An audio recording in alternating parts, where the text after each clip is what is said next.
Interesting po ang topic natin ngayon, tungkol po sa kolesterol. Mataas po ba ang inyong kolesterol? Kadalasan ang tanong sa akin, Dok, ano ba dapat kainin? Ano naman yung dapat iwasan? Pag sinabi ko yung mga dapat iwasan, ang susunod na sasabihin, Dok, wala na ako makakain yan. Pag sinabi naman mag-exercise, sasabihin, wala akong oras, masakit kasi ang katawan ko, masakit ang kasukasuan ko, ang daming excuses. Pag niresetahan naman ng gamot, Dok, inumin ko ba tong gamot na to?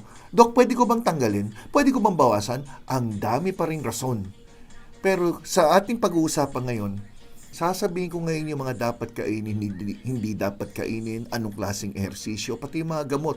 Bakit rinireseta ba ng doktor ang gamot? Bakit sabi ng pasyente ko, Dok, normal naman yung kolesterol ko pero niresetahan ako ng doktor ng gamot? Tama po ba yun? Aba, hindi ko naman sasabihin na hindi tama. Pero hindi ko naman masabi rin na tama palagi. Yan ang